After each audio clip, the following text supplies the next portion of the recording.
What workforce trends and priorities are impacting the supply chain sector across Australia and New Zealand in 2026? Today we are joined by Alan Wynne, Managing Director for MiddleBank Consulting Group, and Dr. Robert Radics, Executive Director from Logistics Institute of Australia and New Zealand, to break down what is shaping hiring decisions, career choices and workforce planning across the supply chain sector. Supported by data from Australia and New Zealand's leading employment report, our guest industry experts will look at things such as what workforce priorities are leading the change for supply chain teams, which skills are becoming essential for supply chain professionals to have, what trends will shape the supply chain sector over the next 12 months, and are businesses moving quickly enough on AI or taking a right level of caution.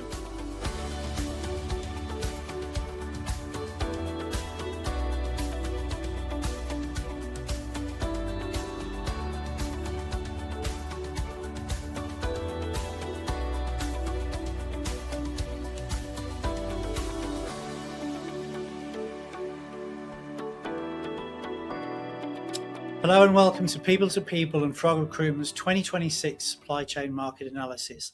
I'm Mark Green, Western Sydney Branch Manager here in our Parramatta office, and jumping straight into it today, what trends are shaping the supply chain sector?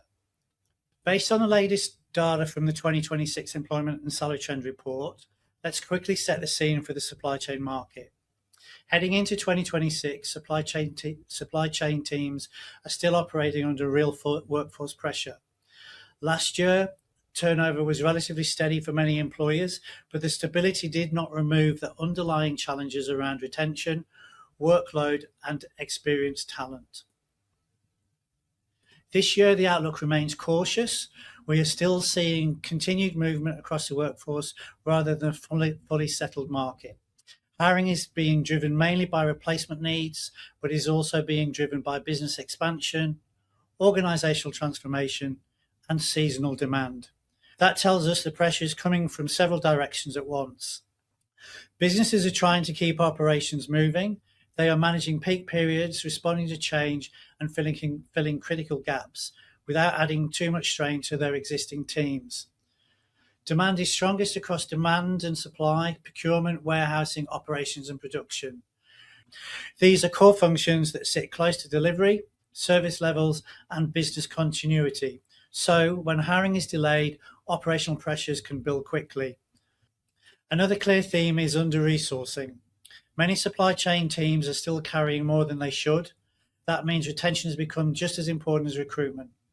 Employers are leaning more heavily on career development, flexibility, overtime payments, allowances, and practical incentives to keep experienced people engaged.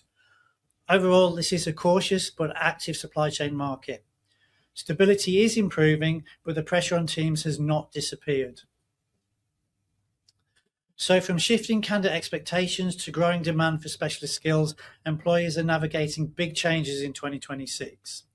To break down more about what is actually happening in the market across both Australia and New Zealand, we are joined today by Alan Wynne, Managing Director from MiddleBank Consulting Group, and Dr. Robert Radics, Executive Director from Logistics Institute of Australia and New Zealand.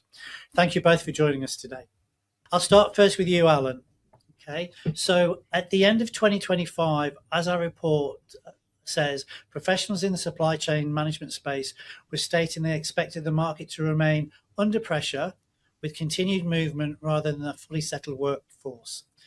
For you and your team, how would you describe the first half of 2026? And does that match up to what professionals were predicting at the tail end of last year?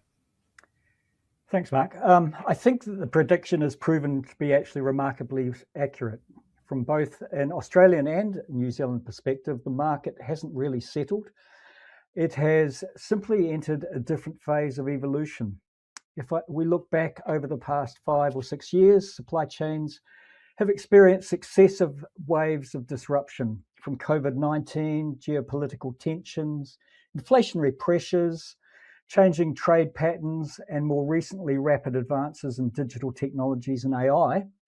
Organizations have recognized that supply chain capability is now a strategic competitive advantage rather than simply an operational function. What we've seen during the first half of 2026 is less panic hiring than we experienced immediately after COVID, but certainly not a stable workforce. Instead, we're seeing continued movement driven by professionals looking for organizations that can offer broader career opportunities, greater flexibility, perhaps stronger organizational cultures, and increasingly work with purpose. From my own perspective, working across both Australia and New Zealand through consulting and as a professor at the University of Sydney, I've seen organisations become far more selective in their recruitment. They're no longer just looking for technical logistics or procurement skills. They're looking for people who can think strategically, work across functions, manage uncertainty, engage with technology, and build resilience into supply chains. And one of the interesting differences between Australia and New Zealand is scale. Australia generally has deeper labour market and more mobility between organisations and sector. New Zealand, on the other hand, as a market is a lot smaller. So when organisations experience supply chain professionals moving, the impact can be much more noticeable. It can take considerably longer to replace specialist talent, particularly in areas such as demand planning, supply chain analytics, procurement, integrated planning. So at the University of Sydney, for instance, we're also seeing this reflected in our students. Employer engagement remains exceptionally strong, and industry-sponsored projects continue to grow because organisations want graduates who can contribute from day one. Employers are increasingly using universities not just as recruitment pipelines, but as innovation partners. And I'm sure Rob will talk to that as well.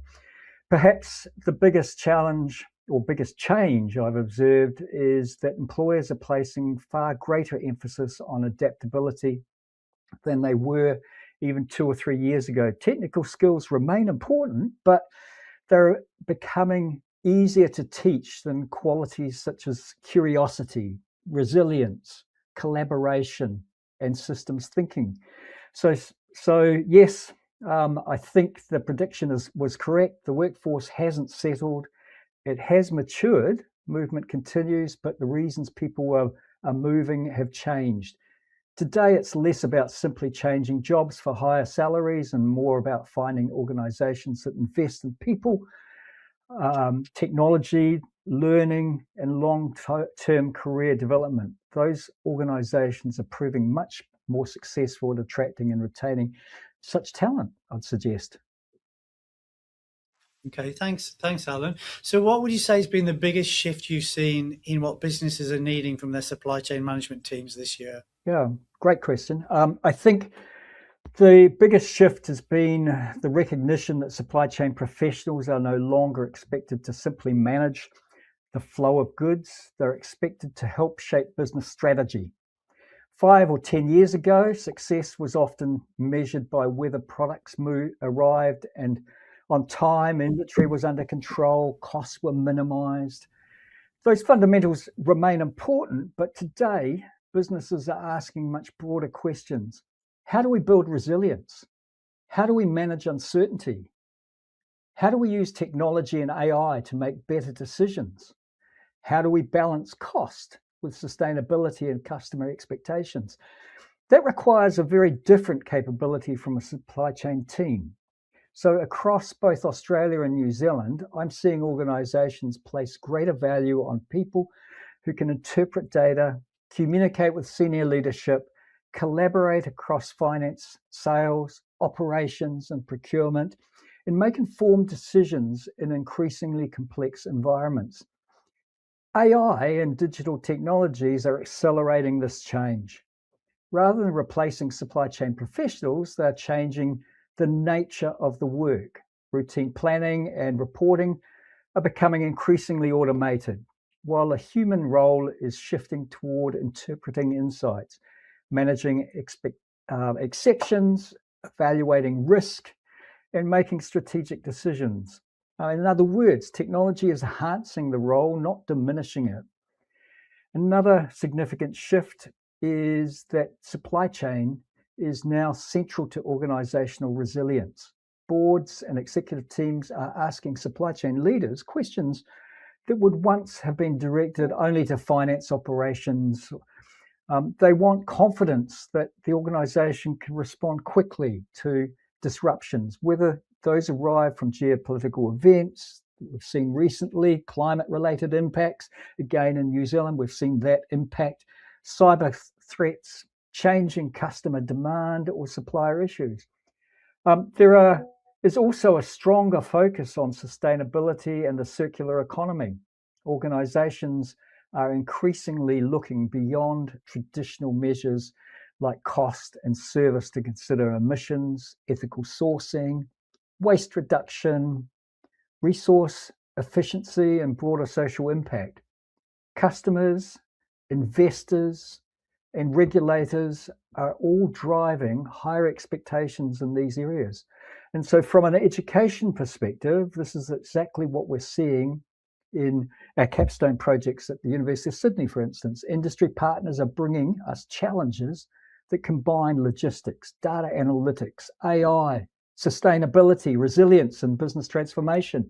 They're looking for graduates who can think across the entire value chain, not just optimize one part of it. So if I had to summarize the biggest shift, I'd say businesses are looking for supply chain management professionals who are commercially minded, digitally confident, and able to influence strategic decisions. The role has evolved from managing supply chains to helping organizations compete through their supply chains. That's a profound change, and one that I think will continue to shape the profession over the coming years.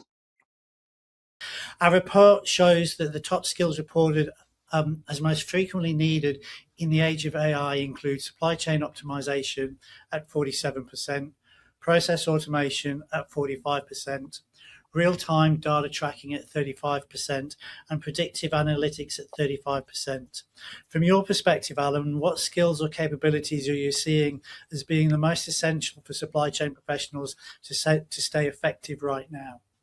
Again, a really great question, Mark. So thanks for that one.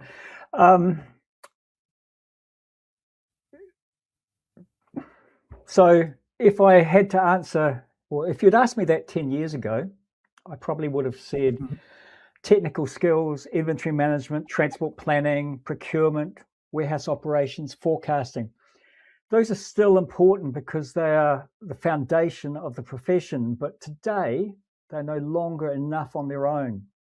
The most successful supply chain professionals are those who combine technical expertise with business acumen and leadership capability. So the first capability I'd highlight is system thinking.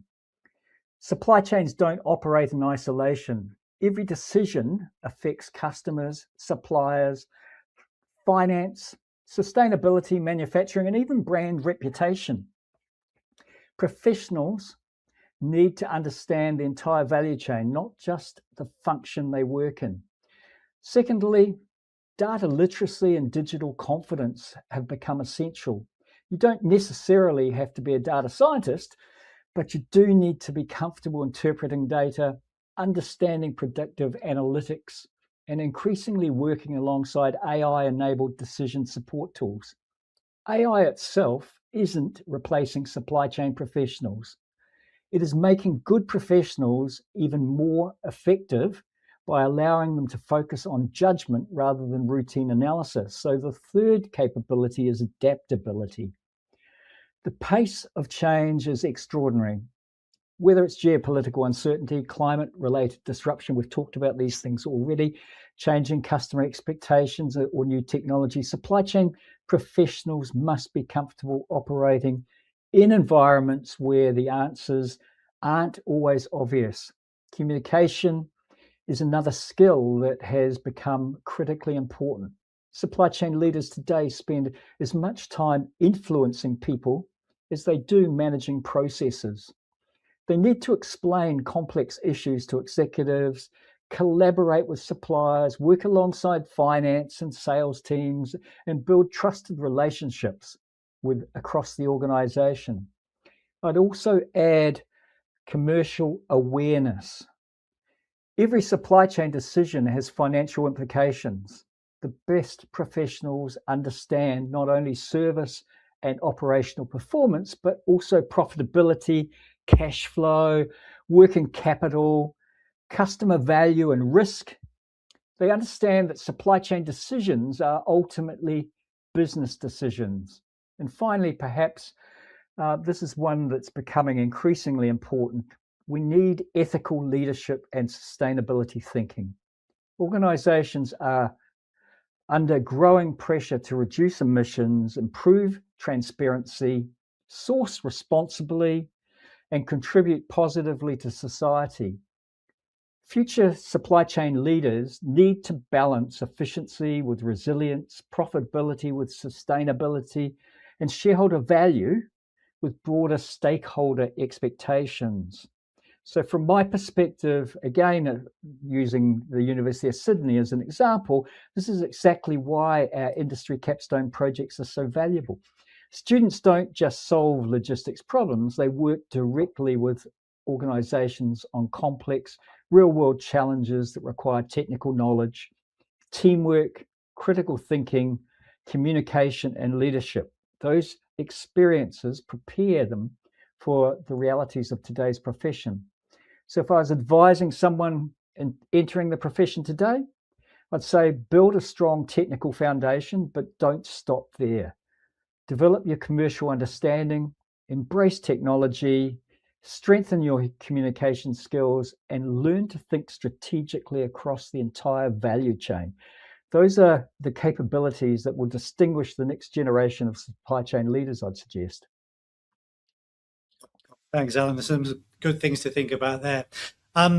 And my next question to you, how do you think the role of supply chain management teams have evolved over the last 6 months? And additionally, how have the expectations around what businesses are needing from their supply chain management teams changed along with that? Okay. I'd actually say the role hasn't changed dramatically over the last 6 months, but what has changed is the pace at which it's evolving and the expectations being placed on supply chain teams. Across both Australia and New Zealand, executive leadership increasingly sees supply chain as a strategic capability rather than a support function. The conversation has shifted from how do we reduce costs to how do we create competitive advantage. Over the first half of 2026, we've seen organizations face ongoing uncertainty, whether that's geopolitical tensions, changing trade policies, cybersecurity concerns, climate-related disruptions, or rapid advances in AI. As a result, businesses are relying on their supply chain teams not just to react to disruption, but to anticipate it and prepare for it. That means the role has become much more proactive. Supply chain professionals are expected to identify emerging risks, evaluate different scenarios, strengthen supplier relationships, improve visibility across the value chain, and support better decision-making before problems occur. We're also seeing a much stronger expectation that supply chain leaders contribute to business strategy. They're increasingly involved in decisions around market expansion, sustainability, customer experience, product design, inventory investment, and digital transformations.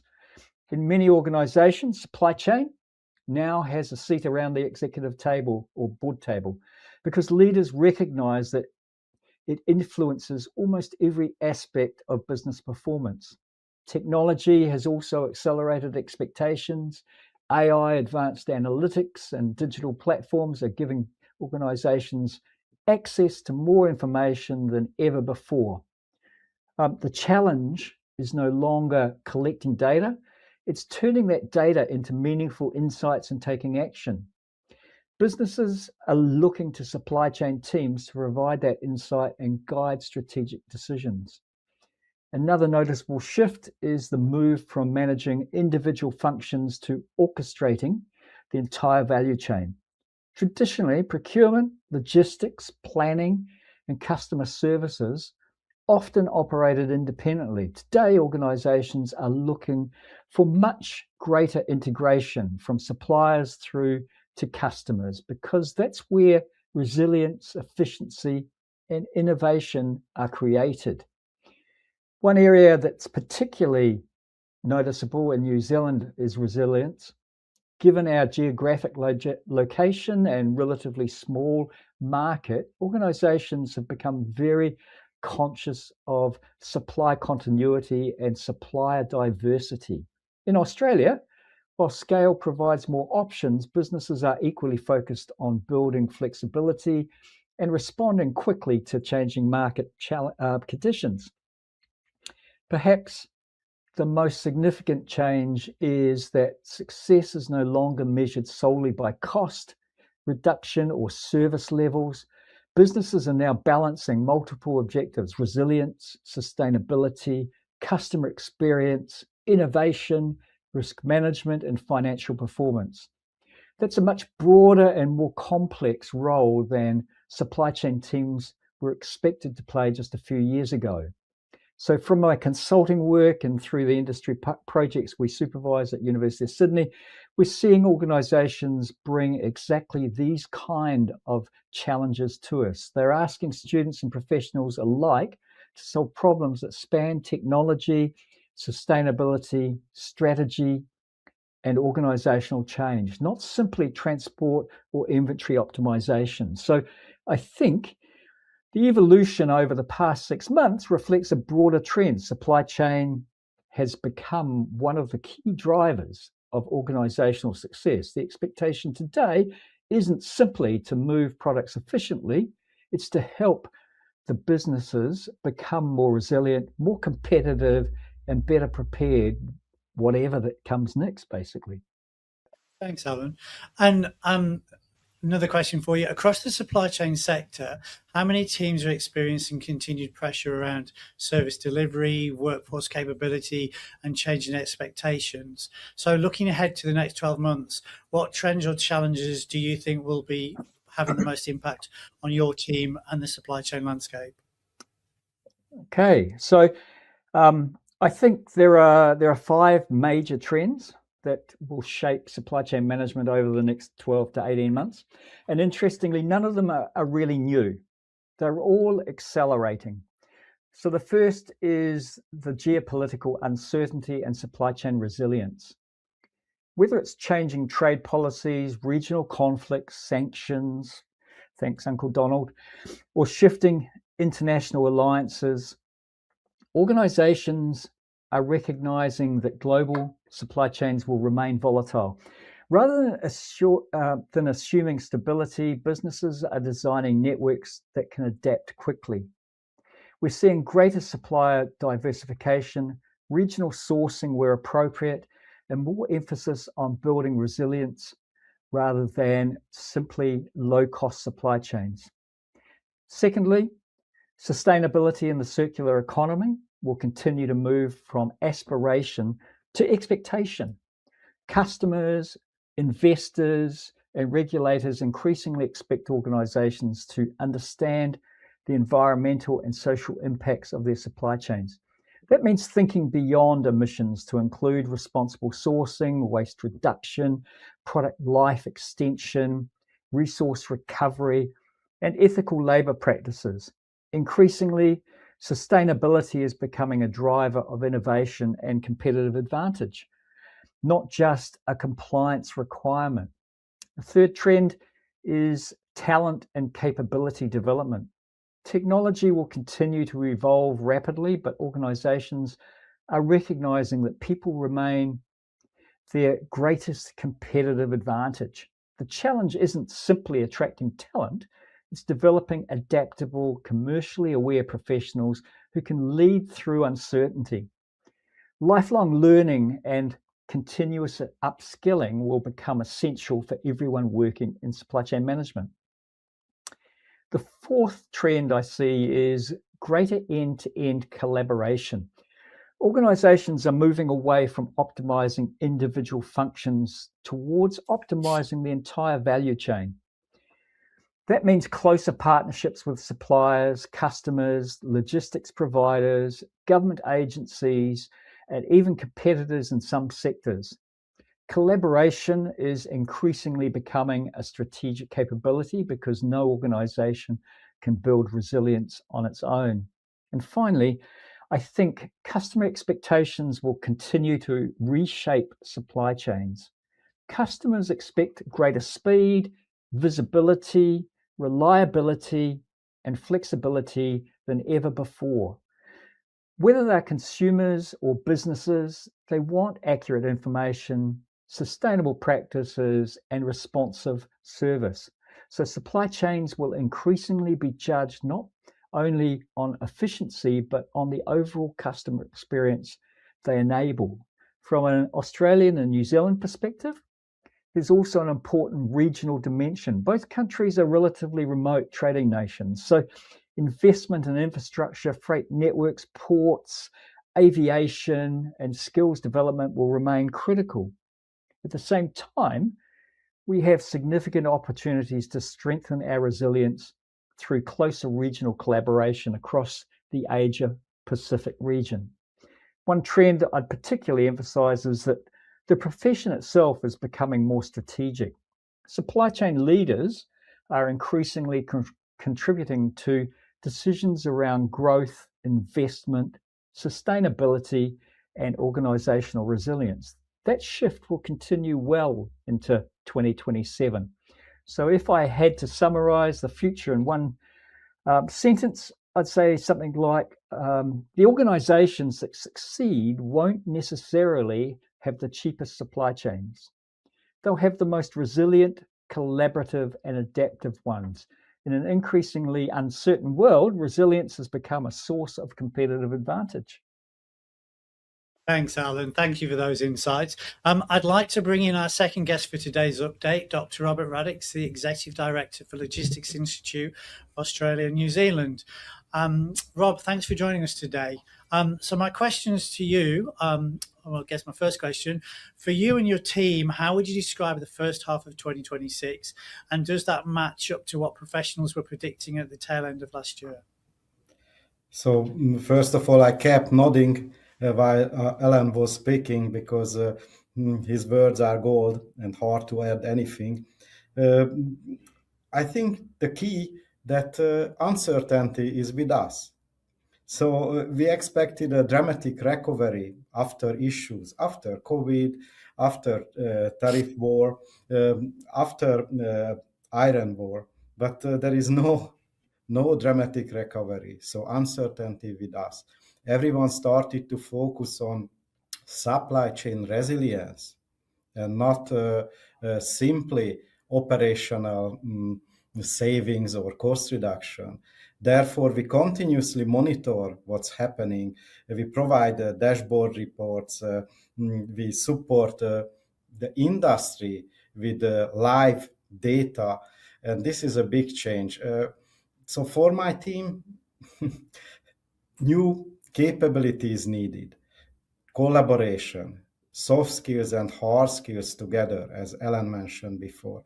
It's not just being good in analytics, understand the basics of logistics, but you really need to talk to people and sell your knowledge. Have you or your team seen any shifts over the past 6 months in the priorities, pressures, or expectations that may not have been there previously? Okay, so earlier we focused on cost reduction, and but now instead of just in time, we have the just in case system. So everyone has higher inventories for safety to support the customers properly. The other trend, instead of the single sourcing, now everyone turn to the multiple suppliers model, because you don't know where you can get your supply. So, but these are, I think, technical skills, technical changes. The real changes that a supply chain or logistic professional, now it's not expected to solve problems, service well the organization, but rather link everything together from sales via procurement, operations, finance, and even they have to be comfortable to talk in the boardroom. So this is the biggest change what I see, that supply chain come from the back office to the boardroom. Definitely. Thank you for that. And from your perspective, what skills or capabilities are becoming most important for professionals to stay effective in 2026? Adaptability. Alan mentioned that before. Some of us better in with numbers, others better in talking. But these soft and hard skills have to be together in supply chain management and logistics. Otherwise, you cannot really get to the top or being a recognized leader in that arena. So a kind of superhumans, what Alan described, but maybe that is exaggeration. But definitely, you cannot focus in a particular area. Even if you focus in a particular area, you have to understand the big picture. You are building a castle. You are not moving rocks. So it's a different approach today. Okay, we have to learn how to use AI. AI makes you faster. You have to use analytical softwares. It will support your decision making. But at the end of the day, someone has to make sense of all of that information, both qualitative and quantitative information. And that is the stage when an experienced supply chain person needed. Okay, thanks, Rob. And how do you think the role of supply chain management teams has evolved over the last 6 months? And additionally, how have the expectations around what businesses are needing from their supply chain management teams changed along with that? This is a longer trend, as Alan mentioned. It just accelerated. That instead of being a support function in an organization to deliver goods from A to B, serve the customers, now supply chain teams has to understand the entire value creation process of the company. They can contribute to marketing, what makes sense, how to sell something, where to sell, what to promise for the customers, but also the pricing, operations management, understand everything, how much supply they need, in which schedule, on what kind of schedule. So they have to be atop of all of that processes. How they are different from the CEO? I think they just know more details. So this is the trend that supply chain managers, people in supply chain management, have to understand the entire process and value creation. If they understand that, they identify their role better, and they can contribute more. Great, thank you, Rob. And looking ahead to the next 12 months, what do you think will be the biggest challenge for you and your team, and how do you think teams will need to respond? Competition is fierce. It's not just uncertainty, but competition is fierce. Expectations regarding AI are high from the consumer side, but also shareholders want you to be better, save money, and produce more. And it's happening, and it's very challenging. I have to use AI every day, and sometimes it's frustrating, but also very productive. So I think the biggest challenge what we face to adapt fast, and also to pick up new skills. Even we are getting older, the new technologies, new developments are coming. So it will never stop. I remember then when my grandparents cannot understand the remote control, how the television changed for that. Sometimes I feel that we face of the AI challenges like that, and experienced people, experienced managers have to learn that tool, but also they have to be good in understanding analytical data. So Ellen mentioned that analytical skills are needed for leaders, but also leadership and communication skills needed for all employees in supply chain management and logistics. Thank you. Before we wrap up, I'd like to bring both of you in for a broader view across both markets, looking at AI and its impacts on the supply chain space. I'd like to start first with you, Dr. Robert. So despite the reliance on AI everywhere nowadays, only 22% of supply chain teams stated that they're focusing on AI and tech upskilling in 2026. In the supply chain space, do you think businesses are moving fast enough with AI, moving too slowly, or taking the right level of caution? And how do you think AI is starting to shift the roles and expectations within teams?